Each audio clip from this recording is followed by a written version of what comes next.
ഈ പണ്ടാരത്തിനെ കടലിൽ നിന്ന് കൊണ്ടുവന്നവര് കിട്ടുകയല്ലേ? ഈ കിട്ടിയതൊന്നുമല്ല, ശരിക്കുള്ളത് കിട്ടാൻ പോണേ ഉള്ളു. എന്താടാ ഈ കിടക്കണത് ആരാണെന്ന മുതലാളിയുടെ വിചാരം? ലക്ഷപ്രഭുവാണ്, ലക്ഷപ്രഭു. പിന്നെ ലക്ഷപ്രഭു കടലിലല്ലേ കിടക്കുന്നത്? കിടക്കും, ചില ലക്ഷപ്രഭുക്കൾ കടലിലും കിടക്കും.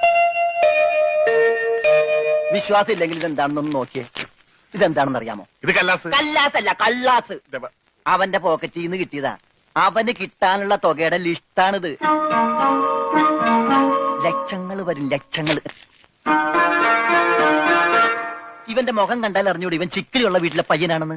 ഇവനെ രക്ഷപ്പെടുത്തിയ പകൽ ഒരു 5 ലക്ഷം രൂപ നമുക്ക് വാങ്ങിച്ചെടുത്തൂടെ? ആരോട് മേടിക്കും? അവന്റെ ഡാഡിയുടെ കയ്യിൽ നിന്ന്. തന്നില്ലെങ്കിലോ? കടപ്പുറം ഇളകും, കുത്തിപ്പിടിച്ച് വാങ്ങും. ഡാഡി നിനക്കറിയാമോ? അത് മമ്മിക്കറിയാലോ. മമ്മി നിനക്കറിയാലേ? അത് ഇവനറിയാലോ. ഇവനാരടാ? അത് അവർക്കറിയാലോ. ആർക്ക്? ഡാഡിക്കും മമ്മിക്കും. ഡാഡി മമ്മി ആരടാ?